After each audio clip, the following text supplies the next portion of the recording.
What's going on? Matt Savoca here from Awesemo.com, bringing you the Week 16 DraftKings main slate top plays here. We're going position by position, as we always do, getting you ready for this Sunday slate. This Week 16 slate should be an excellent third to last main slate of the NFL regular season. Before we get into this one, just want to remind you guys, go ahead and like this video, subscribe to the channel so that you always know when we're going live. You guys know what to do. And if you could give me, Matt Savoca, a follow on Twitter at Draftaholic, that would be much appreciated as well. We'd also like to thank our presenting sponsor, No House Advantage. You see the ad there at the bottom of the screen. No House Advantage is offering player props contests for all major sports for real cash prizes.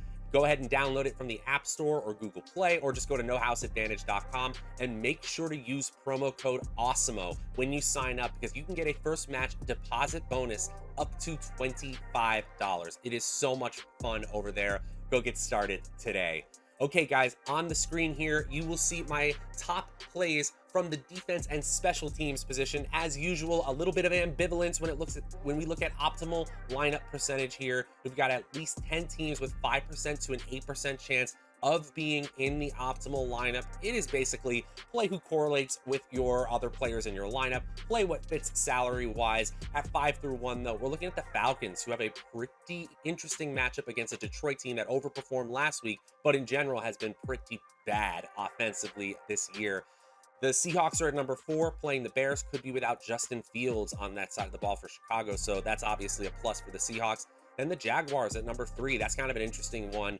Then some more chalky plays here. The Eagles at number 2, 10-point favorites against the New York Giants. And then the Las Vegas Raiders going against the Denver Broncos here with Drew Lock at the helm, Teddy Bridgewater out. We always target defenses that are facing backup quarterbacks here.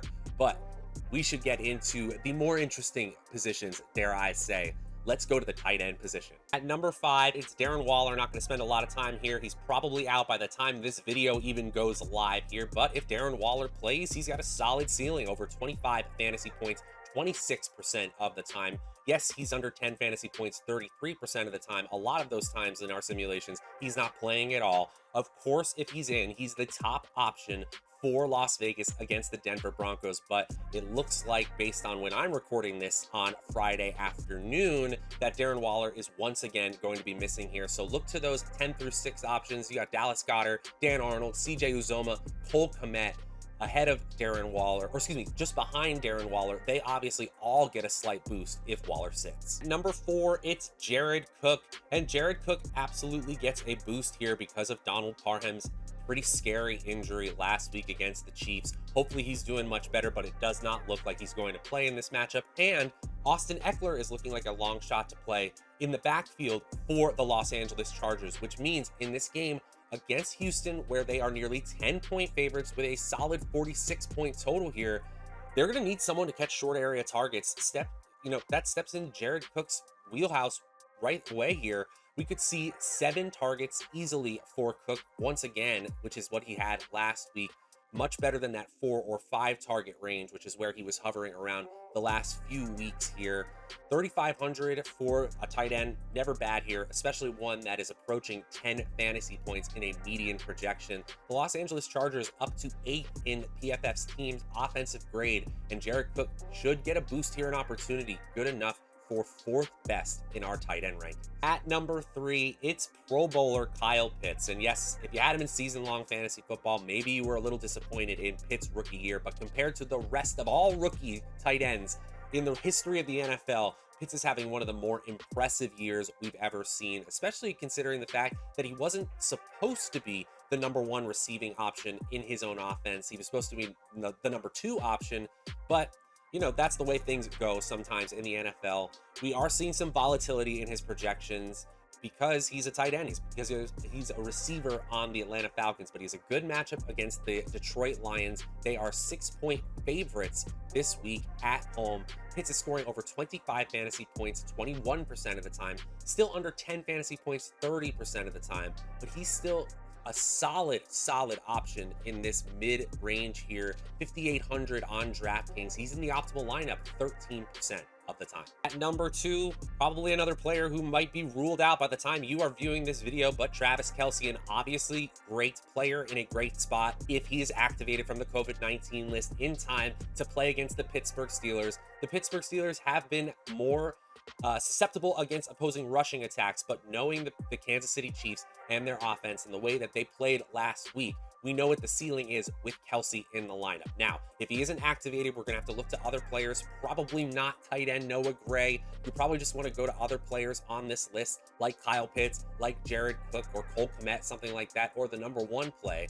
I should mention. But Travis Kelce, you saw what he's capable of doing last week as he dominated the fourth quarter and overtime of that win against the Chargers, getting over 25 fantasy points in 33% of our simulations. Unfortunately, he may not be available for us this week. At number 1, it's Rob Gronkowski, and I know Gronk is going to be competing with Antonio Brown in terms of who's going to be the number 1 receiver on the Buccaneers, with Chris Godwin out for the year and Mike Evans very unlikely to play in this matchup this weekend.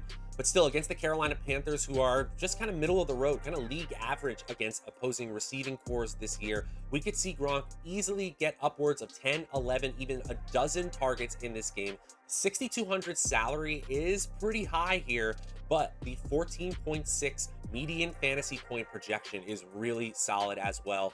You want to play tight ends who are getting a ton of targets on teams that are favored by double digits, and that's exactly what we have for the Tampa Bay Buccaneers. Let's see if this Tom Brady-led offense can keep going without Evans and Godwin on the outside. Gronkowski is a big part of their plans going forward. So he's getting over 25 fantasy points in 26% of our simulations, and just ahead of Kelce, and likely this skyrockets a lot higher if Kelce is ultimately ruled out here, up to the 20% range. Rob Gronkowski is our number 1 tight end play for week 16, bringing it on back to, like, what, 2018? Good for you, Gronk. Now we're moving on to the wide receiver position. At number 5, it's Diontae Johnson, wide receiver for the Pittsburgh Steelers, going against the Kansas City Chiefs, who may be without some top options here. And if they are, Johnson's starting to look like one of the more appealing wide receivers on the slate.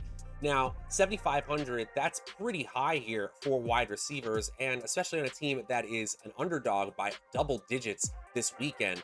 And Johnson only saw 5 targets last week. That was his lowest target total since week 5 of this year. So we're used to seeing Johnson with a significantly higher target share. In fact, in the 5 weeks previous, he had at least 10 targets in each of those games.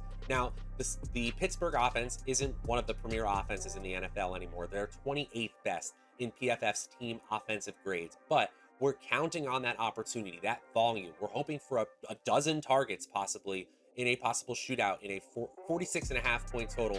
Not bad. That's how Johnson's getting to over 25 fantasy points in nearly 43% of our simulations. He gets into the optimal lineup a solid 14% of the time. At number 4, it's Mike Williams, and you're going to notice that we are targeting the LA Chargers receiving core that is active in this game.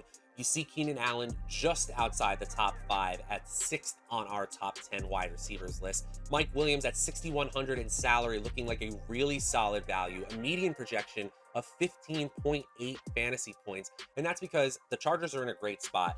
They are 9.5 point favorites against the Houston Texans, and they have a concentrated offense this week without Austin Eckler in the lineup and without Donald Parham likely. So you're going to see a lot of targets for Keenan Allen, for Jared Cook, and for wide receiver Mike Williams here. He had 9 targets last week, which is pretty solid. In fact, he's had 6 or more targets in 5 straight games. In fact, in every single game since week 9, he's gotten there as well.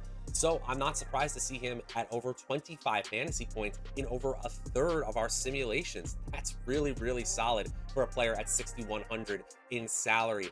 So the Chargers offense, top 10 in the NFL, PFF offensive grades, they are legit despite losing to the Chiefs last week. Williams shows up in the optimal lineup 17% of the time. At number 3, I am definitely worried that you're going to look at this one and say, what is he doing in this top list? Because he's already been ruled out. But I wanted to make sure we went over what would happen if he's in. Yeah, Tyreek Hill is a great play if he's in. 8,400 is a very high salary for a wide receiver, but so is a 22-point median projection here for Hill. Against the Pittsburgh Steelers defense, just league average against opposing pass attacks, Tyreek Hill could absolutely destroy. He cannot destroy if he's on the COVID-19 list. So obviously all players in the top 10 list below him get a solid bump up if Hill is not active this week. At number 2, here's another player who is at risk of missing this week, but this is not because of a COVID-19 situation. This is just a plain old injury, unfortunately, for DJ Moore.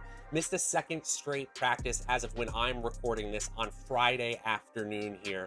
So DJ Moore is definitely at risk of missing this game against the Tampa Bay Buccaneers. And if he's out, we could definitely give a boost to Robbie Anderson, but it might be to the point where maybe we don't want anyone in that Carolina Panthers offense. We'll maybe wait till next year with that team. But if Moore is in, obviously there is 10 or more target upside here, and at 5,700 in salary, that's looking like a fantastic value. If he plays again, he's in the optimal lineup over a third of the time and only gets under 10 fantasy points just 20% of the time, is nearly a quarter of the time in our optimal lineup.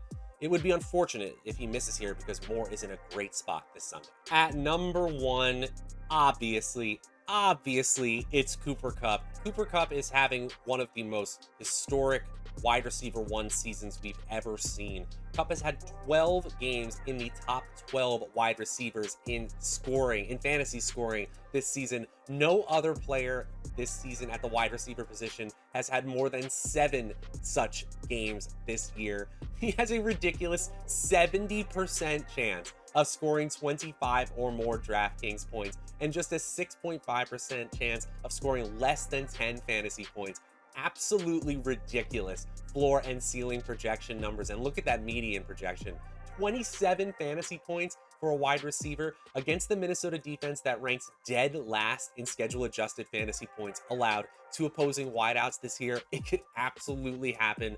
Oh man, Kupp is in an incredible spot. I like running it back with Jefferson on the other side as well if you can swing it salary-wise, but 9,100 is absolutely not too much for Kupp this week. He comes into the optimal line of 31% of the time. On over to the running back position, number 5, it's David Montgomery, running back for the Chicago Bears. They are 6.5-point underdogs against the Seattle Seahawks, but the Seahawks are a bottom 10 team in schedule adjusted fantasy points allowed to opposing offenses, and they are easier to attack via the ground game than through the air, which leads us to David Montgomery being a solid option at this 5,700 range. Now, you'll see this week, we have a lot of options in this 5,500 to 6K range. We have some free square options that are going to show up in the optimal lineup a ton of times. So David Montgomery is more of a tournament play here, but I could absolutely see this working here. 24 total opportunities last week, 17 the week before that,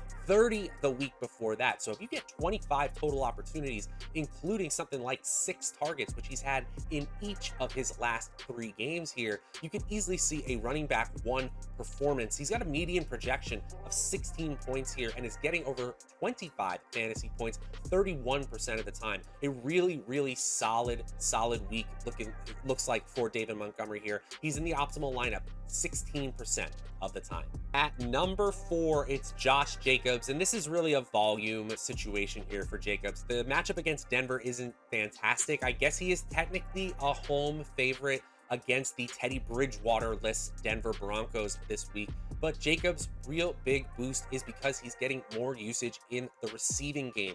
9 targets in week 13, 6 in week 14, a little bit down in week 15. He had just 4 targets, but we're seeing a floor in terms of opportunities that we didn't see when Kenyon Drake wasn't on injured reserve this season. So with a 4 target floor and probably 15 to 20 carries coming his way against the Denver Broncos, which by all means are one of the better defenses in the NFL, he could have a pretty solid game here. I'm surprised to see such a big discrepancy between PFF's team defensive grades, which put the Denver defense at 25th in the NFL, excuse me, and schedule adjusted fantasy points allowed, one of my favorite defensive metrics, where the Denver Broncos are among one of the better teams in the league. In fact, they're top 10. So sometimes defensive metrics can be a little bit variable. That's why Jacobs is showing up in a pretty solid 16% of optimal lineups, but you're really playing him for those ceiling scores. He's getting over 25 fantasy points in 29% of our simulations. The only reason I don't like that is because he probably has to get in the end zone twice here. Still, a really solid option. He's my number 4 running back this week. At number 3, it's Justin Jackson, running back for the Los Angeles Chargers, and Austin Eckler is expected to miss this game here, and that means Justin Jackson, who was already having double-digit opportunities, over a dozen opportunities last week, now steps into a lead role in this Chargers backfield. He should get a lot of touches here, 15 plus opportunities most likely, in a game that the Chargers should handle from start to finish. So he is the first of our quote-unquote free square options at the running back position at 4,200, getting a median fantasy point projection of 13.3 fantasy points. That's fantastic. Now, I'm not surprised to see his ceiling score down pretty far here. He's only over 25 fantasy points at 8.6% of our simulations. So maybe he makes more sense in cash games than in tournaments, but still, with the amount of projected volume against a poor defense like the Houston Texans, Justin Jackson looks like one of the best running back plays on the slate. At number 2, it's Ronald Jones, and yeah, Leonard Fournette might be placed on injured reserve by the time you're watching this video. And the Buccaneers have already brought in reinforcements in Le'Veon Bell this week, so we know that they are hurting at the running back position. We also know who is getting the first crack at being the bell cow rusher without Fournette in the lineup. That's Ronald Jones for sure. We could easily see 20 opportunities for Jones in this game as 10.5 point favorites against the Carolina Panthers on the road. We know that Tampa Bay likes to push the tempo. We know that they like to pass, but they are in the red zone and near the goal line enough that we always value their running backs, their primary running backs. And with no Gio Bernard, he's on injured reserve. So you only have Keshawn Vaughn and the aforementioned Bell behind you. I think you could see a ton of usage. And at 5,100, a median projection of nearly 17 fantasy points. I mean, that's awesome for a main slate. Free square alert for sure with Ronald Jones. He's in the optimal lineup 29% of the time. And at number 1 at the running back position, it's James Robinson. And there really aren't any pay-up options. Dalvin Cook is on the COVID-19 list, and Najee Harris and Joe Mixon, they are looking like meh values this week. So why not just go to James Robinson, who got 18 carries and 6 targets last week against the New York Jets, by far the worst defense in the NFL. Now, I know the Jaguars offense is 30th best in the NFL in PFF's team offensive grades, but the Jets are last in defensive grades by an absolute mile here. 19 fantasy point median projection, over 25 fantasy points, 45% of the time. And he's got a solid floor because of that target share.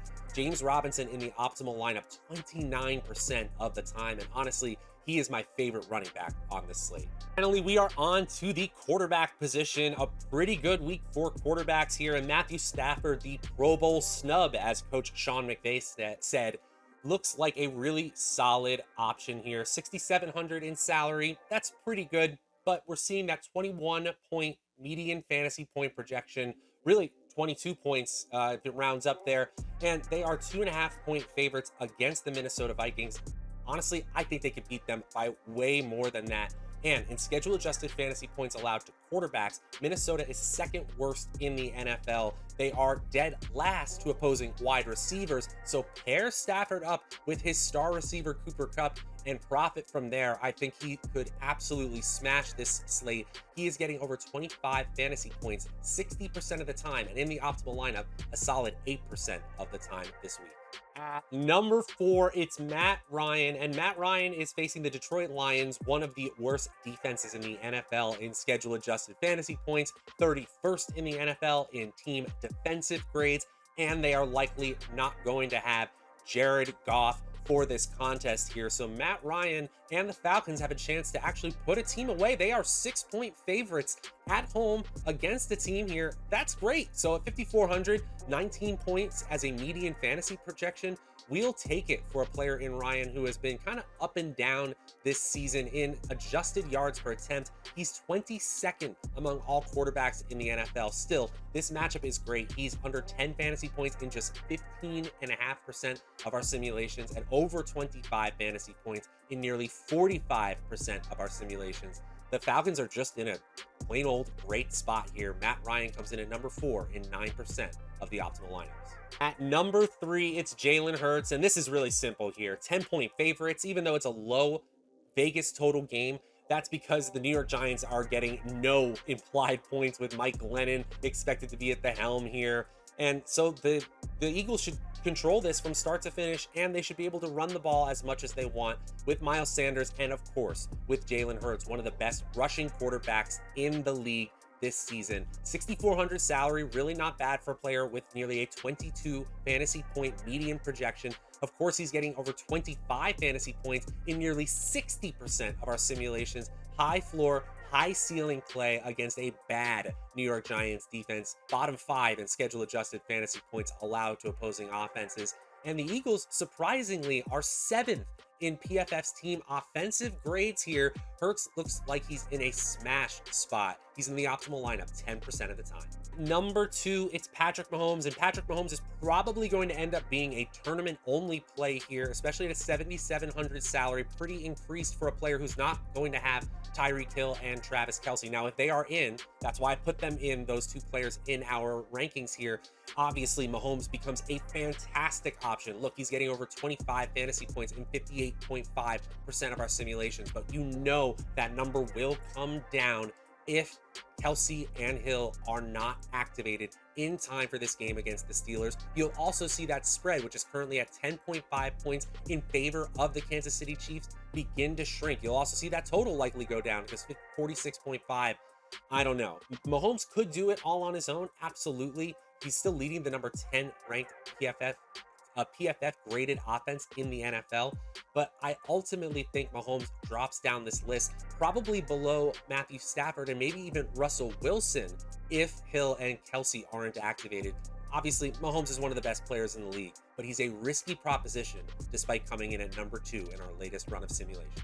Finally, the number 1 quarterback on this slate is Justin Herbert. Justin Herbert in a great spot against the Houston Texans on the road. The Texans, one of the worst defenses in the NFL, 29th in PFF's team defensive grades. And yes, they had that heartbreaking loss against Patrick Mahomes and the Chiefs last week. But look for Herbert and company to bounce right back. He's going to need to lean on Keenan Allen and Mike Williams and Jared Cook with Austin Eckler most likely out. That just means that the Chargers will probably just choose to beat the Texans with their quarterback instead of a more traditional balanced approach. I think Herbert could easily have over 330 yards and 3 touchdowns in this game. He's scoring over 25 fantasy points in 2/3 of our simulations. A 23-point median projection is certainly good enough if you're going to pay 7.2K for a quarterback here. He is in the best spot by far for any quarterback on the slate. That is why he is my number 1 play for the Week 16 main slate. And that's going to do it for the Week 16 DraftKings main slate edition of the Contenders video. Let me know in the comments below which of these were your favorite plays, maybe some of your least favorite plays. I always like to hear what you guys are thinking. I think for me, the biggest surprise is even with Dalvin Cook ruled out in our latest run here, Alexander Mattison not coming in the top 10 in our optimal lineup percentage among running backs. That's the big surprise for me. By the way, guys, if you're looking for the FanDuel version of this video, it's around here somewhere. Take a look for it on the channel. We will be back on Sunday for the Sunday Night Football version of this video. It'll be out a little bit later than usual, taking a slight break for the Christmas holiday here. Until then, I'm Matt Savoca from Awesemo.com. Have a happy holidays, guys.